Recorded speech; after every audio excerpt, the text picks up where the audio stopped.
Hello everyone. What a great year it's been for tomatoes. I've been popping them in the freezer as they've been coming ripe, and as you can see I've got cherry and plum tomatoes here, and yesterday I took out 3 kilos to defrost, and I was going to make some lasagna sauce. I'd hurt my back from standing in the kitchen preserving all day, so I sent Nick and Rose to the allotment, and they came home with this lot. So I'd already decided I was going to double the recipe I've got. Now I'm going to quadruple it, and I thought I'd do a video because one of my friends the other day who watches my videos told me off for not doing videos on my preserving. So I'm going to be making a large batch of lasagna sauce, and I will be water bathing it so that it will be shelf stable for what I'm going to make about a year's worth, and that's what I'm hoping for. But they will last for 18 months, 2 years. Once they are canned and sealed, they will be shelf stable. You don't need any special equipment. All you need is a saucepan. Let me show you my jars. You need a pan that is going to cover, that you can cover your jars in water by about 1 inch. And we put something on the bottom. I have racks, but you can use a tea towel just to stop these from sitting directly on the bottom of the jar. So you need tea towel, jar, inch of water. So as long as you've got a pan that deep, you can water bath. Okay, so my recipe is for 5.5 kilos of tomatoes. That is £12 if you're in old money. So for this you will need 4 onions. We've got red, but you can use white as well. You will need 12 cloves of garlic, and as you can see I've got my very lazy garlic there. I will just be using that. 4 cans of tomato puree or tomato paste, olive oil. You would also need some oregano and some basil. You can use fresh basil, I've just got dried here, and some salt and pepper. Now you want to preheat your oven to 150 degrees Celsius, that's 300 degrees Fahrenheit, and we're going to chop the tomatoes and roast them on a slow roast for about 2 hours. I'm going to keep an eye on the cherry ones to make sure they don't catch, but the plum ones will need those 2 hours. That will bring out all the lovely tomatoey taste. So to roast the tomatoes with the plum, I'm just going to chop them in half,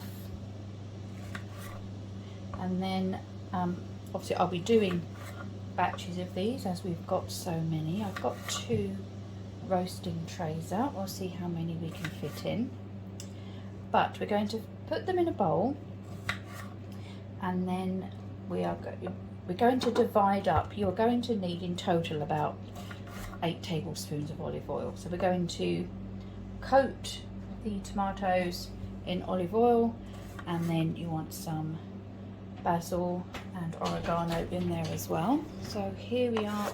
I've just put a drizzle of olive oil on this, about half a teaspoon of each of the herbs, just to make sure they are coated. And now I'm going to get my roasting tray and just pop these cut side up before we put them in the oven.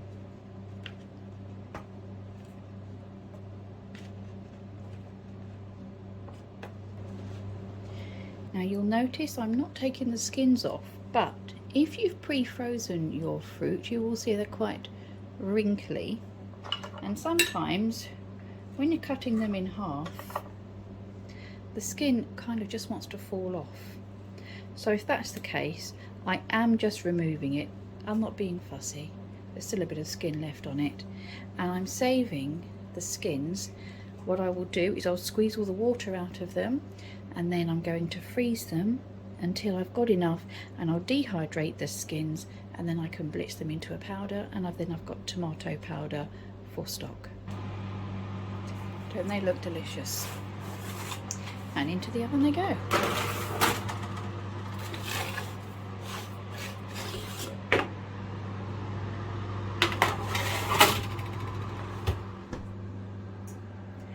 We'll come back in 2 hours. Here's the first batch out of the oven, and now I'm just going to let these rest for about 10 minutes. Basically, you can see they're very, very soft. Just going to let them rest for a minute, and then I'll do the other batch. The second batch are in, and I just want to show you these are the tomato skins with the moisture squeezed out of them, about to go into the freezer. Now I've left most of the skins on today. These are just the ones that have fallen off, so these will join other ones that I've done the same with. You know, literally the skins have just fallen off as I've processed them, and then pop them in the freezer. And then when I do my canning of the plum tomatoes, I will be removing the skin, so look out for that video coming up. But in the meantime, just a reminder to save your tomato skins. Now while they're cooking, just while we're waiting, I'm going to chop the onions up. Now with regards to this sauce, you can have it as chunky or as fine as you like. I will be doing this quite fine because, I'll be honest, if Rose sees there's onion in this, she's not going to eat it. She eats a lot of onion that she's not aware of, but if she finds the tiniest bit, we get complaints that there's onion in this, and she doesn't eat it. I mean, literally the smallest bit, she will decide that's it, it's over. So what we're going to do is, you know, you chop your onion to however thick you want your onion, and then we're going to just cook off the onion and garlic and the tomato puree in a minute. I'm going to wait to start cooking until the rest of the tomatoes are out, because we will be adding the tomatoes afterwards. Now here is our onion chopped up finely. You can see it's almost a paste. She'll never know. And now, because we're going to be having to do this in batches, and I've still got an hour left on the timer for the rest of the cherry tomatoes, I'm going to pop these into the food processor as well. You can just chop these finely just on a chopping board if you're doing a smaller batch, or if you want it really chunky, but as I'm, you know, doing it like this, I might as well just do it into the sauce. I'll keep these, you know, I won't blitz these completely into a sauce. I will leave little bits of chunks with these. Again, skin on, and just make a start on processing these.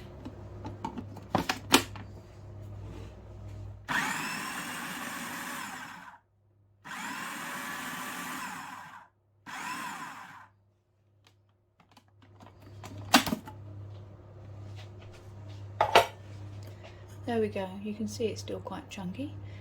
And I'll pop this into a bowl and just keep doing the rest of them. Right, this is the last of the tomatoes that have come out. As you can see, water is still coming out of them, and I still have water left in the pan.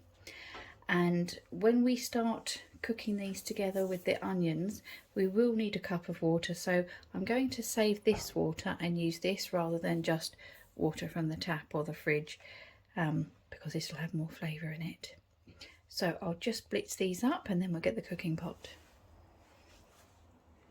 There we are, all chopped up, and it just about fits in this bowl. Now it's time to cook it, so I'm just going to move this away and move you closer to the cooking pot. I'm going to put some olive oil into the pan. Just leave that for a moment.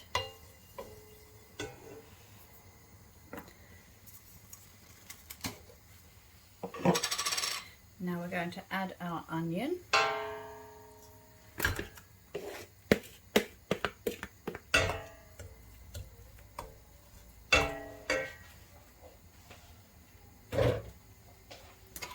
And also the garlic. Now you remember I'm using this very lazy garlic that we have, but if you're using cloves then you will need 12 cloves.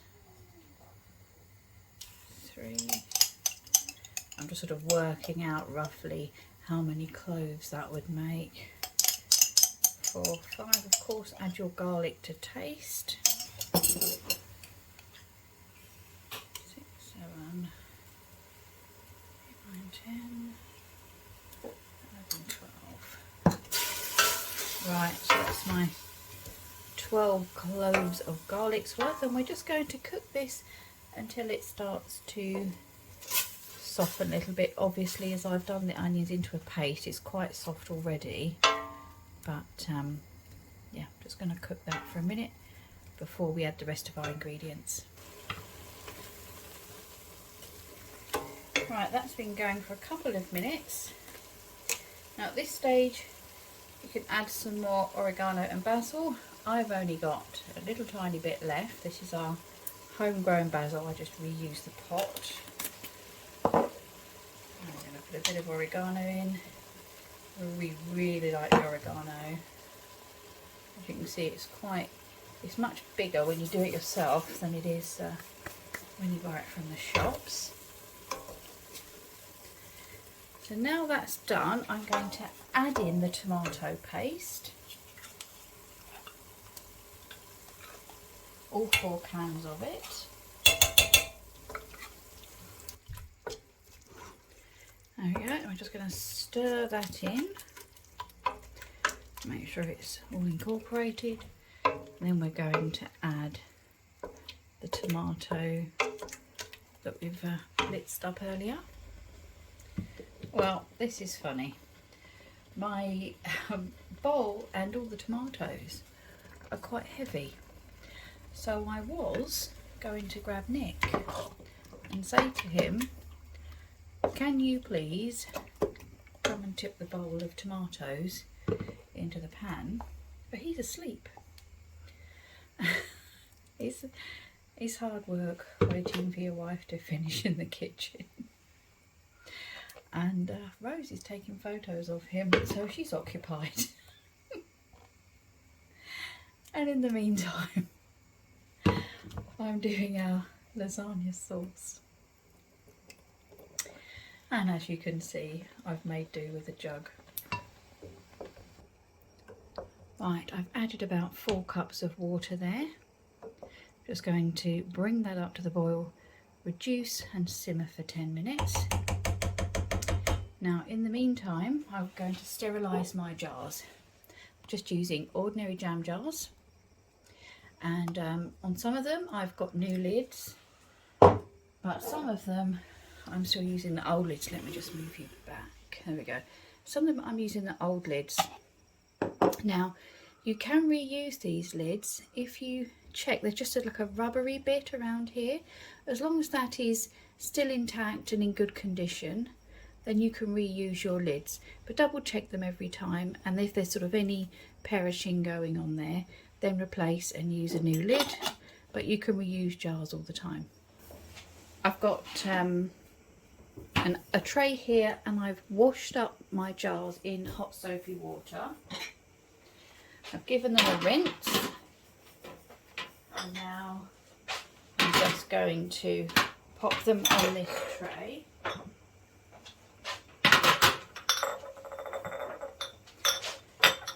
Now, because my jars are cold, I'm putting them into a cold oven to avoid thermal shock. Okay,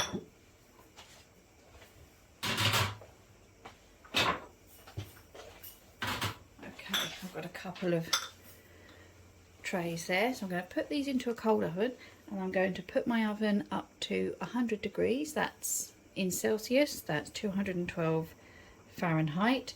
And I shall leave them in there for 10 to 15 minutes.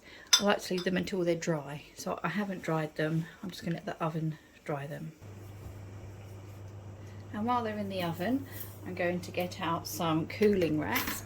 These are just ordinary cake racks, and mine have these legs that you can raise up and they stack. But for stability, I'm going to leave them folded down, and you can leave them like that. And I'm also going to pop them on a tea towel. The reason I do this is just to protect my worktop from the heat. I did want solid granite worktops, but our budget didn't extend to that, so we've got these. So I'm ready to go. When the jars come out of the oven, they will be hot, obviously, and my sauce is going to be hot. So always follow the rule: hot food into hot jars, or if your food is cold, then cold food into cold jars. It helps prevent thermal shock. Now while we're waiting, get ready a wide mouth funnel and also a spoon, so you can spoon into the jars. Right, my jars are out the oven. My sauce is off the heat, and you thought I'd forgotten about the salt and pepper. This is the point that you add it when it is off the heat. I'm not adding too much pepper because Rose isn't keen.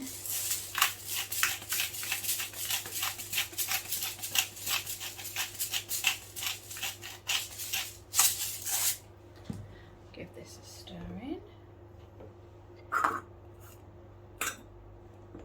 Now at the moment I've only taken 4 jars out of the oven just to keep them warm.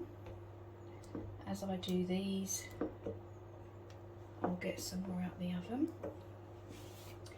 Now also with regards to the lids, they obviously don't go into the oven, otherwise it will dry out and perish the rubber. So what I have done, after I've washed them up, they are in hot, not boiling water, just in a little dish, and that will sort of soften the rubber up. Now that's all done, I'll start filling up the jars.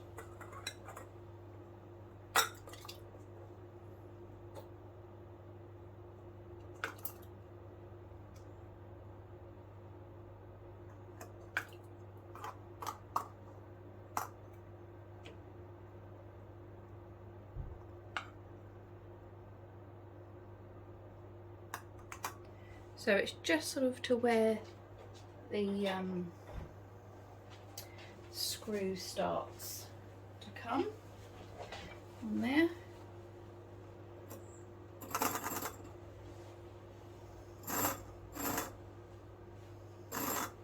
I'm just double checking for any air bubbles. There is one there. So I'm just going to get a knife and get the air bubble. Not sure if you could see that from the distance you're at. There we go. And we're going to put the lid on. Okay. Now there's something I neglected to mention on that first jar because I kept it all clean. But with this one, when I transferred the funnel over, I did drop a bit of sauce on it. So, I mean, the others were spotlessly clean. So you just want to make sure that the very rim is clean. And give this a wipe with a piece of paper towel. We don't use paper towel, so I've just got a clean cloth. You can use water or vinegar. I've just used water, but just make sure that is spotlessly clean so that nothing interrupts the seal. Now I've realised I've made a mistake. I'll tell you about this as I'm doing it. Now with water bathing, the easiest thing to do is acidic foods. Tomatoes, of course, are very acidic, but due to nature, the laws of nature, we cannot guarantee the level of acidity in tomatoes. with variety and year on year it changes. So what we do with water bathing, we put a teaspoon of lemon juice, just bottled lemon juice, into each jar, and this does guarantee the level of acidity. Okay. Now the reason we use bottled rather than natural lemon is because, like the tomatoes, with natural lemon you can't guarantee the acidity. So yes, now what I've done is, off camera, I've quickly gone and undone all the ones I've previously done before they start to cool down, added a teaspoon of lemon juice at the top, then tomorrow when we water bath that'll mix through. Now I am finally done. Now this did 12 jam jars of the ordinary size, and then I've done 2, for those in the UK will recognise these Bon Mammon jars, done 2 of those. My OCD will twitch, but my jars like this are 2 flights up, and after cooking for 5 hours I didn't feel like going up 2 flights of stairs, and I had the Bon Mammon down here all ready for something else. So, and as I've been on my feet for this long, I'm now going to leave these to cool down, and I will water bath them tomorrow. You don't have to wait. Again, with the thermal shock principles, if you're water bathing, I will explain the entire process tomorrow, but if you're water bathing now from hot, obviously if you're doing a smaller batch it wouldn't take this much time. You put your now hot jars into hot water. Tomorrow we'll be putting our cold jars into cold water and bringing it up to temperature. See you in the morning.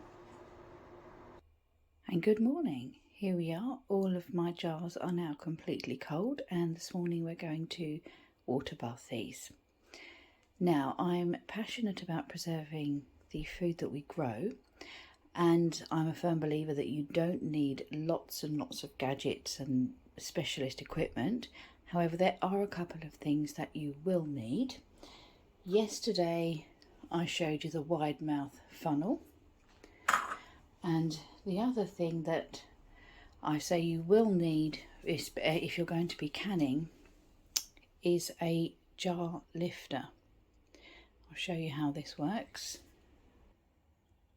And showing you how it works might be a silly thing to say, but there's quite a few people, including me, that when you first get these, you look at this red bit, what a nice handle, think that this is how you use them, but this is the bit that picks up the jar. This is the handle that you use. You put them under the lid and lift them up. And you're going to need these to get your jars out of hot water. If you're in the UK, like I am, you can get these from Dunelm or Wilkinson's, or online anywhere, you know, good old Amazon. Anywhere that does preserving supplies, you can get these, and they're not expensive. The other thing you're going to need for canning is a pot deep enough that is going to cover your jar by at least 1 inch of water. In addition to that inch of water, you need something on the bottom so that your jar isn't sitting directly on the hot metal. You can use a folded up tea towel. I have these canning racks because I do quite a lot, and I had a pot, the one I was using yesterday, which will do smaller jars, but I can't stack them up if I'm doing a lot. So because we do a lot of this, and I do a lot of big batch cooking, I got a big pot. You can see that's quite a big one. So I have 2 of these racks, so I can actually triple stack. But today I'm only going to need to do 2 layers. So instead of a tea towel on the bottom, I'm going to put this on the bottom and sit my jars on this. So I'm going to pop this in. And I mean, I just got this off of Amazon. I bought the big pot off Amazon as well, and I just literally got one that was slightly smaller than the diameter of the pot. Now, because we're starting from cold, as I mentioned yesterday, everything goes in cold, so there's no thermal shock. We don't want the jars touching each other nor touching the back.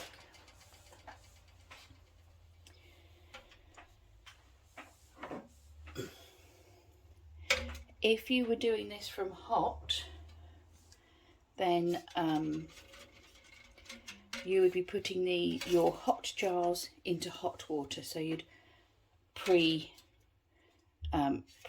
your water in your jar.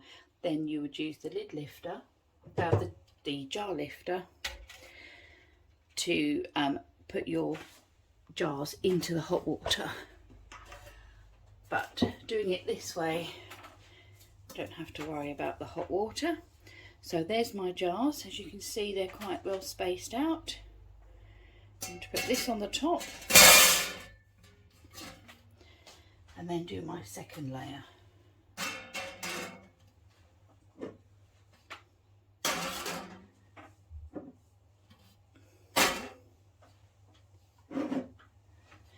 With these normal size jars, I can't get a third layer in, but if I do smaller jars, say 8-ounce jars, then I can get 3 layers in. Or these Bon Maman ones, they're quite a bit shorter. There we go. Now I will use a jug to fill this up to about 1 inch above this the tallest jar, so it's completely submerged in water.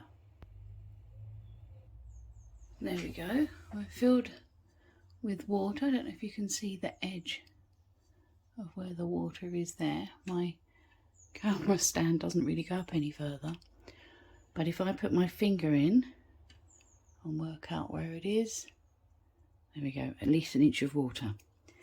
Now comes the long waiting part. We're going to bring this to the boil, and then we're going to keep it on a rolling boil for 1 hour.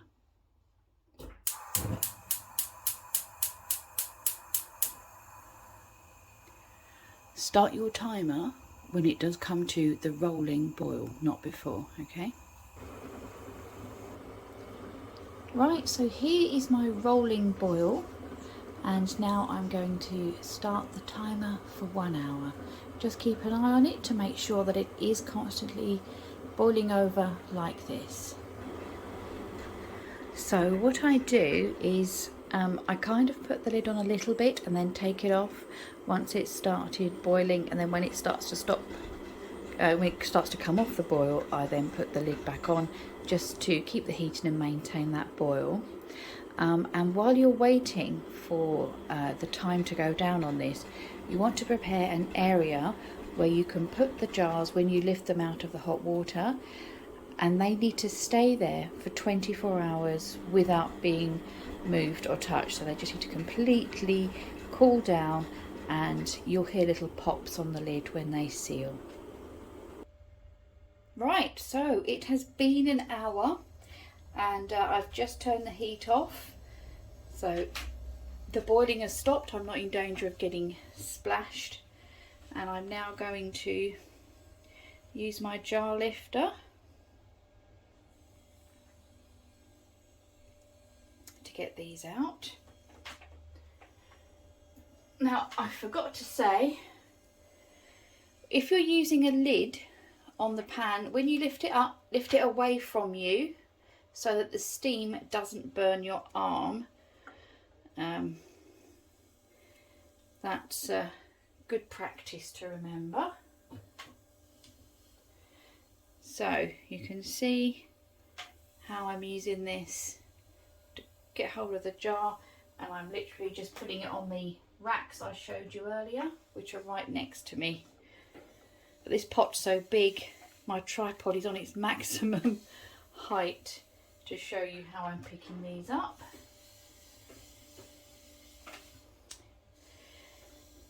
And then taking the rack out while it's so hot is not as easy as picking these up. And it's just a bit of a juggle.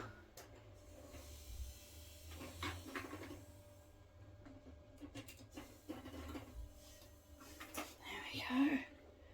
A bit of a juggle, and then having a tea towel on standby to hold it and somewhere to put it. Right, now to get the rack out, I'm going to use a long wooden spoon. Just lift it up.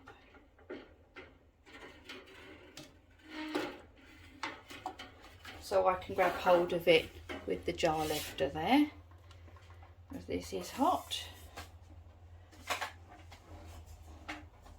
Put it over there, and now I can get the rest of the jars out.